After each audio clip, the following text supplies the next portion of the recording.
முதல் வணக்கம். தமிழ் சினிமாவின் தலையெழுத்தை நிர்ணயிக்கும் மீடியாக்களுக்கு. ஒரு வேளை மிஸ் ஆகி போச்சுன்னு வைங்க, அது ஒரு குறையாக சொல்லி மேடையில் இருக்கும் அனைத்து நண்பர்களுக்கும் வணக்கம்.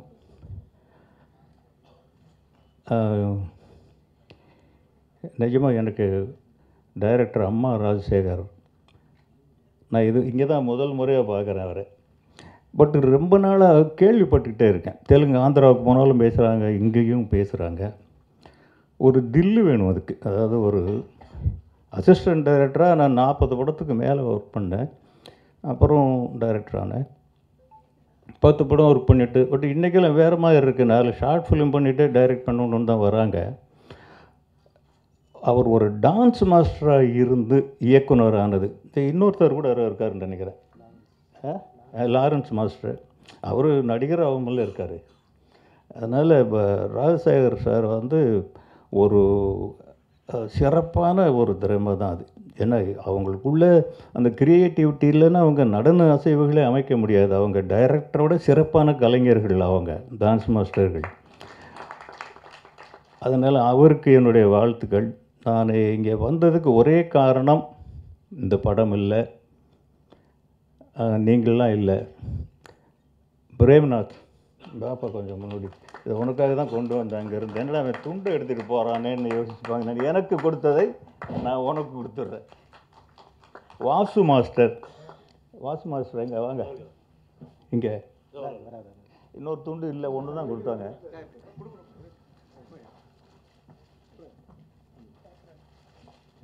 நான் கவனிக்கல, எப்போ வந்தீங்க?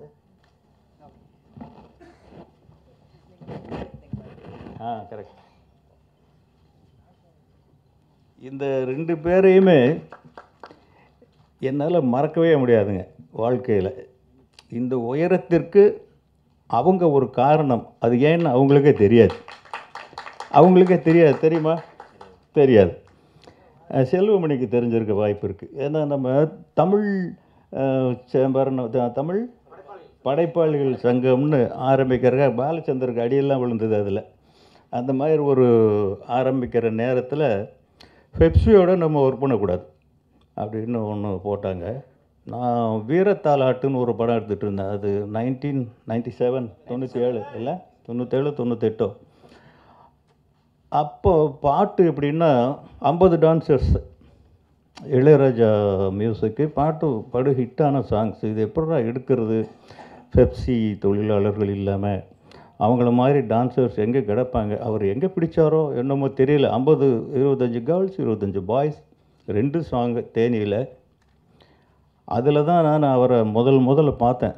தமிழ் படைப்பாளியாக ஒரு தமிழனிடம் வந்தவர் வாசு. இந்த வாசு தான் நான் இங்கே நிற்கிறதுக்கு முதல் காரணம். அவருக்கு உதவியாளராக வந்தவர் பிரேம்நாத். அதுக்கப்புறம் சந்திப்பேன்.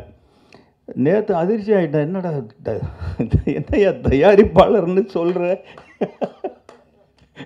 அது அவ்வளோ ஈஸியான வேலையை உண்மையிலே சொல்கிறேன். அம்மா ராஜசேகர் இந்த படத்துக்கு எவ்வளவு கஷ்டப்பட்டிருப்பாருன்னு எனக்கு நல்லா தெரியும்.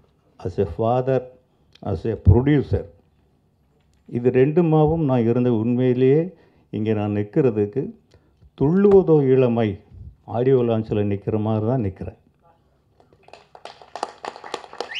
அந்த பையனை பார்க்கும்போது அந்த வயசில் தனுஷ் எப்படி இருந்தோ அப்படியே தான் இருக்கார். நான் இப்போ துள்ளுவது இளமை, காதல் கொண்டேன் 2க்குமே ஆடியோ லான்ச் எதுவும் பண்ணலை. அப்போது அதுக்கெல்லாம் வசதி இல்லை இன்றைக்கி.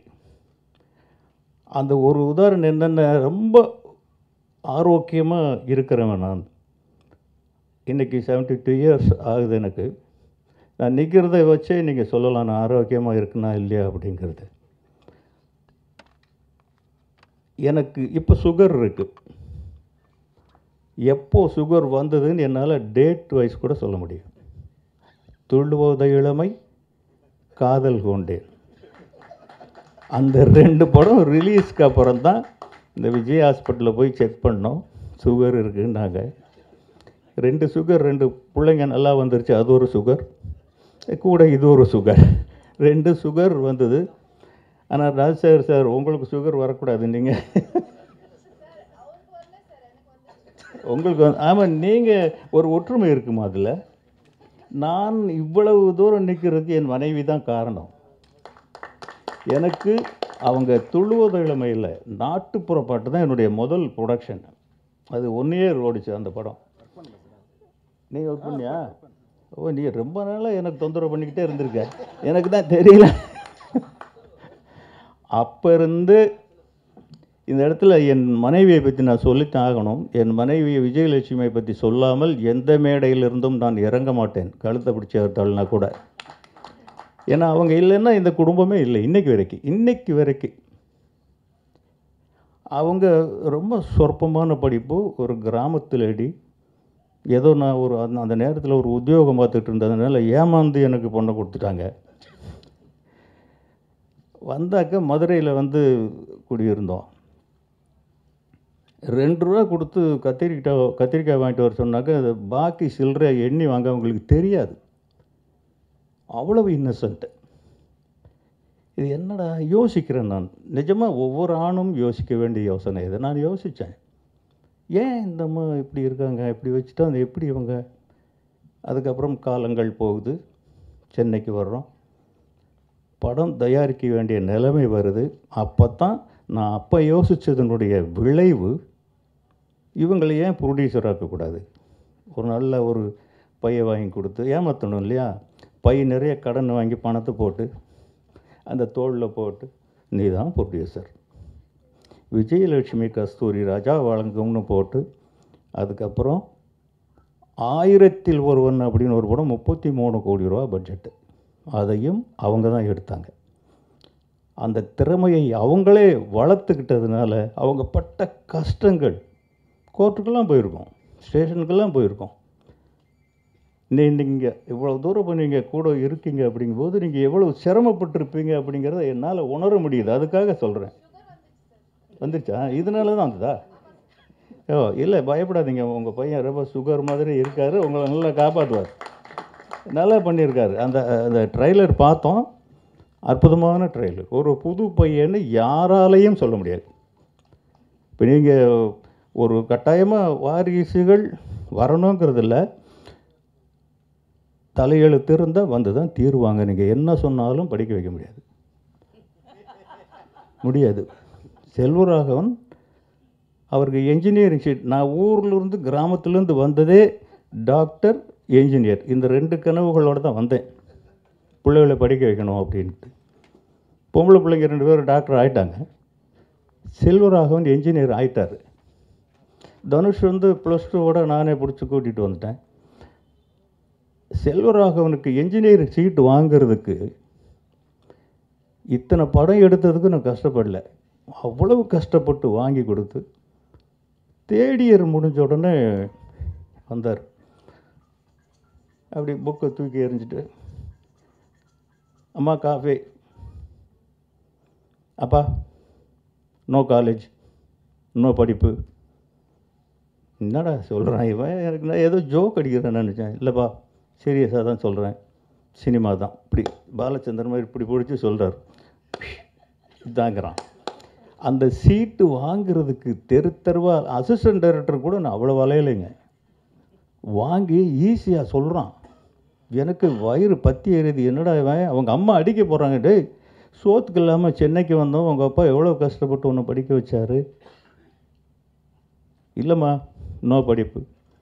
இவ்வளோ இந்த 3 ஒரே வார்த்தையை தான் திருப்பி சொல்கிறான், நோ படிப்பு, சினிமா. அப்புறம் தான் இவனை ஏமாத்துறதுக்கு என்னடா வழின்னு நான் ஒரு பொய் சொன்னேன். தம்பி, உங்கள் அப்பா வர்றதுக்கு முன்னாடியும் சினிமா இங்கே தான் இருந்தது, இப்போவும் இங்கே தான் இருக்குது, உங்கள் அப்பாவுக்கு பிறகும் சினிமா இருக்கும், பட் இந்த படிப்பு இப்போ தான் வரும்.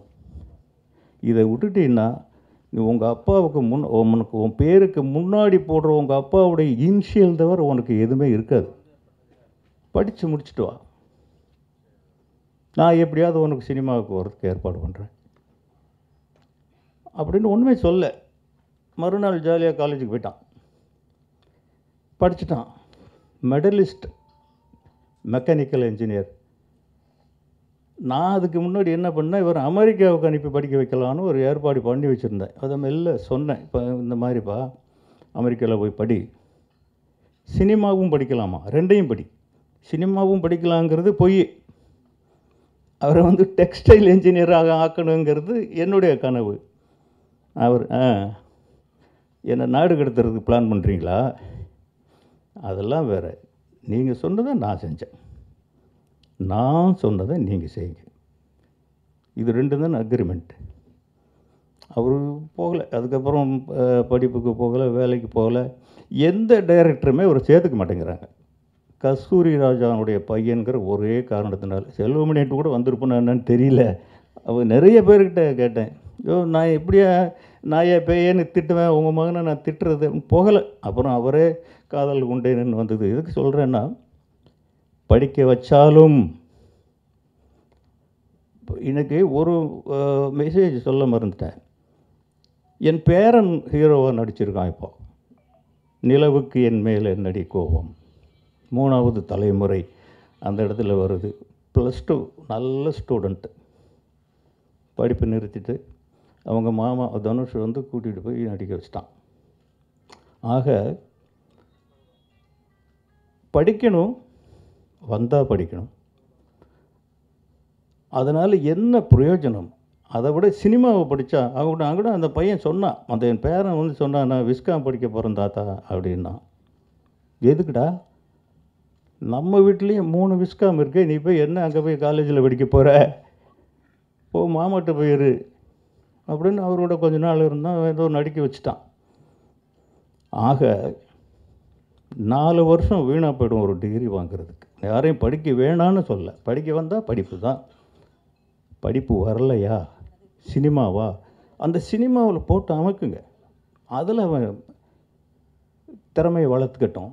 அவன் படித்து முடித்து அதுக்கப்புறம் வந்து ஆடியை வளர்த்து, ஒவ்வொன்றுக்கும் ஒரு பருவம் இருக்குது, ஒரு பக்குவம் இருக்குது. எது வருமோ அதில் பிள்ளைங்களை செலுத்துறது தான் புத்திசாலித்தனம். அந்த பையனுக்கு நல்ல சினிமா வருது, நல்ல கண் இருக்குது, நல்ல அழகாக இருக்கான், ஃபிட்னஸ் ரொம்ப எவ்வளோ கஷ்டப்பட்டார் தெரில, இவ்வளோ நல்ல ஃபிட்னஸ் இருக்குது. இதுக்கெல்லாம் என்ன பாடுபடுறாங்கன்னு எங்கள் பசங்களை நான் பார்த்துட்டு தானே இருக்கேன். தனுஷ் 6 பேக்கெல்லாம் வச்சுருக்காரு. அப்படின்னா ஒரு தடவை இது இந்த பொல்லாதவன் ஷூட்டிங்கில் வந்து கெய்டி தியேட்டரில் எங்கே நடக்குதுனாங்க போனோம், ஷூட்டிங் பார்க்க போகலாம் அப்படின்ட்டு. அப்போ அந்த கிளைமாக்ஸ் ஃபைட் எடுக்கிறாங்க, 6 பேக்கு காமிக்கிறது. ஒரு ஷாட்டு முடிச்சுட்டு ஓடி வந்து அப்படியே மல்லாக்கப்படுத்து இந்த தூக்கி அந்த வேர்வை சிந்தி மறுபடியும் ஷாட் எடுங்கிறாங்க, ஓடுறான். வயிறு எரிஞ்சிருச்சுங்க. பெத்த பிள்ளை இவ்வளோ டார்ச்சர் பண்ணியாட நம்ம நடிக்க வைக்கிறோம் அப்படின்னு. அவ்வளவு கஷ்டப்பட்டு தான் அந்த இடத்த தக்க வைக்க முடிஞ்சது. அது மாதிரி நீ எவ்வளோ கஷ்டப்பட்டு போய் எனக்கு தெரியல, அதை விட்டுறாது. அதுதான் கேபிட்டல் ஒன்றுக்கு. சிவகுமார் அடிக்கடி சொல்லுவார், நடிகனுக்கு உடம்பு தாண்டா முதலீடு அப்படின்னு. அந்த மாதிரி அதை விட்டுறாத. உனக்கு நல்ல டேலண்ட் இருக்குது, படி, வந்தால் படி. படிக்கிறேன்னு ஏமாத்திக்கிட்டு படிக்காத. நடிக்கத்தான் வருதான் நடி, யார் சொன்னாலும் கேட்காத. Decision making useful. அம்மா அப்பா அவங்களுக்குள்ள எவ்வளவு கனவுகள் இருக்கும். ஒரு பையனை சினிமாவில் கூட நிறுத்துறதுன்னா, தனுஷுக்கு வந்து நான் என்னுடைய சூழ்நிலை, என் சுயநலத்துக்காக அவனை நான் பிடிச்சி இழுத்துட்டு வந்தேன். எனக்கு அன்னைக்கு ஒரு படம் எடுத்து தீரணும், இல்லாட்டி திருப்பி ஊருக்கு போகணும். ஒரு பையன் கிடைக்கல. தெலுங்கில் ஒரு பையன் இருந்தான், சித்திரம் உதயகிரன் இல்லை, உதயகிரன். அந்த படம் சூப்பர் ஹிட்டாக வந்துருச்சு, நம்ம கதை மாதிரியாக இருக்குது. அந்த பையனை கேட்டோம், சரின்ட்டான். ஓகே, ஷூட்டிங்லாம் டேட்ஸ்லாம் ஃபிக்ஸ் பண்ணி பிளான் பண்ணிட்டோம். திடீர்னு உஷாகரன்லேருந்து ஃபோன் பண்ணுறாங்க, அந்த பையன் நடிக்க முடியாதுங்க, நம்ம டேட்ஸு கொடுத்த அட்வான்ஸ் எல்லாமே போகுதுங்கும் போது வேறு வழி இல்லைன்னு அப்போ தான் ஞாபகம் வருது. அடைச்சி நம்ம வீட்டில் ஒரு பையன் இருக்கானே அப்படின்னா வீட்டில் சொல்லக்கூட இல்லைங்க, வாடா நான் ஸ்கூலில் ட்ராப் பண்ணுறேன்னு ஷூட்டிங் ஸ்பாட்டுக்கு கூட்டிகிட்டு போயிட்டேன். அங்கே வந்து அலறான், ஷூட்டிங் அப்படி இப்படின்னு அலறான். அவர் எக்ஸாம் டைம் வரும், 2 மாதம் ஹாலிடேயில் முடிக்கிறேன்னு ஆரம்பித்து ப்ராமிஸ் பண்ணி வீட்டில் எல்லோரும் எகெயின்ஸ்ட். சந்தோஷமாக இப்போ அவங்க லைஃப்பை நாசமாக்கிட்டீங்களா, இப்படி தான் எல்லோரும். இதுக்கப்புறம் செல்வமணி நீங்கள் சொன்னது ஒரு விஷயம் தப்பு. அதாவது அவங்க தனுஷ் வந்ததுக்கு செல்வா தான் காரணம். செல்வா தான் காரணம், அவங்க அப்பா தான் காரணம். 60% படம் நான் எடுத்துட்டேன். ஆமாம், 60% படம் எடுத்துட்டேன். அதுக்கப்புறம் ஒரு கிராமத்து படம் ஒன்று வந்தது, காசு இல்லை. சரி இதையும் பண்ணால் அந்த காசையும் இதில் போடலாமே அப்படின்ட்டு என்னடா பண்ணுறேன்னு, இவன் டைரக்டர் ஆகிறேன்னு சொல்லிட்டு இருக்கானே, இவங்ககிட்ட கொடுத்து பார்ப்போம். இன்னும் 2 நாள் கொடுத்துட்டு நான் பின்னாடியே நின்றுருந்தேன், எப்படி எடுக்கிறாருன்னு பார்ப்போம். அவன் 60 அடி 100 அடின்னு எல்லாம் ஷார்ட் லெங்க்த்தியாக எடுக்கிறார் செல்வா. நான் சொன்னேன், தம்பி இது வந்து எடுக்கிற, இது எப்படியா நீ எடிட் பண்ணுவ, இதில் ஒரு போர்ஷன் மட்டும் யூஸ் பண்ண முடியாதுல்ல அப்படிலாம் இருந்து. ஆனால் உண்மையிலே செல்வமணி நீங்கள் சொன்னது உண்மை. இல்லை நீங்கள் சொன்னது உண்மைன்னு இப்போ சொல்ல வரேன். செல்வராகவன் வந்ததுனால தான் அந்த துள்ளுவதோ இளமை அப்படி ஒரு படமாக வந்தது. நான் எடுத்திருந்தால் ஒரு படமாக வந்திருக்கும். ரெண்டாவது, யுவன் சங்கர் ராஜாவுக்கும் செல்வராகவனுக்கும் மிகப்பெரிய நெருக்கமாயிடுச்சு. அதில் அந்த பாட்டு தாங்க. யுவன் சங்கர் ராஜா இல்லைன்னா 2 பேருமே, செல்வாவும் கிடையாது தனுஷும் கிடையாது. யுவன் தான் மெயின் ரீசன். அவ்வளோ நல்ல சாங்ஸ் கொடுத்துருந்தார். அதனால் நம்ம பிள்ளை என்ன, இவன் யார் அப்படின்னு தீர்மானிக்கிற கடமை, பொறுப்பு, தலையெழுத்து எல்லாமே நமக்கு தான் இருக்கு. இன்றைக்கி பசங்க வேஸ்ட்டாக போயிடுவாங்கங்கிறது ஒரே ஒரு வழியில் தான், ட்ரக்ஸ், போதை. இதில் போனால் தான் வீணாக போயிடுவானுங்க. மற்றபடி அவங்க நம்மளை விட அதிகமாக சாதிப்பாங்க. அவங்களுக்கு எல்லா அறிவும் இருக்குது நம்மளை விட. ஏன்னா ஒரு பிடிவாதமாக நான் சொல்கிறத கேள்றாங்கிறது எவ்வளோ பெரிய முட்டாள்தனம்ங்கிறது இன்றைக்கி வரைக்கும் நான் உணர்ந்துட்டுருக்கிறேன். நான் பிறந்தது 1952, தனுஷ் பிறந்தது 1983. 2 கலாச்சாரம் ஓட்டுமா? ஓட்டாது. டேய் நீ வடை சாப்பிட்றா, நீ சோளச்சோறு சாப்பிட்றா இப்படி நம்ம சொல்ல முடியுமா? அவன் இன்றைக்கி பிஸ்ஸா சாப்பிடுவான், வேறு என்னென்னமோ இருக்குது அதெல்லாம் சாப்பிடுவான். இதை நாம் புரிஞ்சுக்கிட்டாதான் அவனுக்கு என்ன முடியுமோ, அவனுக்கு என்ன புரியுமோ, அவனுடைய தலையெழுத்து என்னன்னு அவன் நிர்ணயம் பண்ணுறானோ அந்த சுதந்திரத்தை முதல்ல அவனுக்கு கொடுங்க. அப்போ தான் அவனால் முன்னுக்கு வர முடியும். கெட்ட வழியில் போகிறதுக்கு எந்த பேரண்ட்ஸும் சப்போர்ட் பண்ண மாட்டாங்க. அதனால் அந்த பையன் வர்றதுக்கான எல்லா அறிகுறியும் இந்த ட்ரெய்லரில் தெரியுது. ஒரு இடத்துல கூட ஒரு புதுமுகம் அப்படிங்கிறது தெரியவே இல்லை. மீடியாக்களுக்கு வந்து கேட்டுக்கிறது என்னென்னா, நீங்களாம் வந்திருக்கீங்க, வனிதா அப்போவே சொன்னாங்க, எழுதுங்க, தப்பாக எழுதுங்க. ஆனால் நீங்கள் தப்பாக தான் எழுதுவீங்க. தப்பாக எழுதுனா தான் அது நல்லா போய் ரீச் ஆகும். சரியாக எழுதுனா போகாது. எழுதுங்க. ஒரு புது பையன் உங்களை நம்பி தான் வரணும். இன்றைக்கி வந்து உங்களை விட்ட சினிமாவுக்கு வேறு நாதி இல்லைங்க. நிஜமாவே மீடியா எழுதுறது தான் இவ்வளோ வசூல், எப்படி தான் இவங்களுக்கு தெரியுமோ நீங்கள் தான் எழுதுறீங்க. இத்தனை கோடி டாக்ஸு நீங்கள் தான் எழுதுறீங்க. எப்படி எங்களுக்கு தெரியல, படம் எடுத்தவங்களுக்கு உங்களுக்கு தெரியுது, எழுதுறீங்க. எழுதுங்க. எதையாவது ஒரு படத்துக்கு அங்கேருந்து வந்திருக்கோம், உங்கள் மூலமாக தான் போய் அது சேரணும், வேறு வழியே இல்லை. இன்றைக்கி போஸ்டர் ஒட்டுற கலாச்சாரம் போயிடுச்சு, ட்ரெய்லர் போடுற பழக்கம் போயிடுச்சு, ஒவ்வொரு தியேட்டருக்கும் ட்ரெய்லர் அனுப்புவோம், அதுவும் போயிடுச்சு. இன்றைக்கி என்ன இருக்குது? உங்களை தவிர வேறு வழியே கிடையாது. உங்களை ரெக்வஸ்ட் பண்ணி கெஞ்சி கேட்டுக்கிறேன், இந்த படத்தை பற்றி 4 நல்ல வார்த்தை எழுதுங்க. அந்த பையன் பெரிய ஹீரோவாக வருவாருங்கிற அறிகுறிகள் அத்தனையும் இருக்குது. உங்களை விட அதிகமாக மறுபடியும் கூட்டம் கூட்டி உங்களை இன்னும் உங்களோட உறவு வச்சுக்குவார் அவர். அதில் எந்த விதமான சந்தேகமும் கிடையாது. அவனுடைய வாழ்க்கையின் கதவுகளை நீங்கள் திறந்து விடுங்க. நன்றி, வணக்கம்.